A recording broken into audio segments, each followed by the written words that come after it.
ఈరోజు రేపు ఒక ఫ్లాట్ ఇంటీరియర్స్ చేసినప్పుడు చాలా ఖర్చు పెడతారు. కానీ పెయింటింగ్ విషయం వస్తే ఖర్చు పెట్టరు. ఎందుకంటే సపోజ్ ఈ ఫ్లాట్ చెప్తున్నా. ఈ ఫ్లాట్ గురించి మాట్లాడుకుంటే ఇంటీరియర్స్ అంతా అయిపోయింది. అయిపోయిన తర్వాత పెయింట్ విషయంకి వచ్చేసరికి ఇంటీరియర్‌తో మాట్లాడి సింగిల్ కోట్ చేసేయండి అని చెప్పారు. సింగిల్ కోట్ చేయొచ్చా? చేయొచ్చు. ఎప్పుడు చేయొచ్చు? వాల్స్ అన్నీ బాగున్నప్పుడు చేయొచ్చు. యాక్చువల్లీ ఈ వుడ్ వర్క్ చేస్తున్నప్పుడు చాలా వరకు వుడ్ ఇక్కడ కింద ఫ్లోర్ మీద పెట్టేస్తారు. లేదంటే మొత్తం డంప్ చేస్తారు. కట్ చేసిన పీసెస్. దానివల్ల వాల్స్ మొత్తం డ్యామేజ్ అవుతుంది. డ్యామేజ్ అయినప్పుడు మీరు ఇలా డెంట్స్ పెడతా ఉంటారు. ఒక ఫ్లాట్ మొత్తం డెంట్స్ పెట్టిన తర్వాత పేపర్ కొట్టి ప్రైమర్ వేసి కలర్ అయితే వేసుకోవాలి. అది 2 కోట్.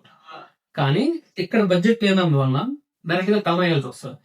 డైరెక్ట్ గా కలర్ వేయడం వల్ల ఒక ప్రో ఒక కాన్స్ ఉంది. ప్రో ఏంటంటే త్వరగా పని అయిపోతుంది. తర్వాత ఏంటంటే పెట్టిన ప్యాచెస్ ఏవైతే ఉన్నాయో ఈ రోజు మీకు స్ట్రైట్ గా చూస్తే లెవెల్ కనిపించేమో కానీ ఆఫ్టర్ 4-5 మంత్స్ ఒక 4-5 నెలల తర్వాత ఈ ప్యాచ్ ఏదైతే ఉందో ప్యాచ్ కనబడుతుంది. అది ఎవరు కనబడుతుంది? మీకు కనబడే నువ్వు మీద త్వరగా ఫ్లాట్ నుంచి సెటిల్ అయిపోయి ఏంటి అని నీ రిలేటివ్స్ లో కొంతమంది తెలుస్తూ ఉంటారు. వాళ్ళకి కనబడుతుంది.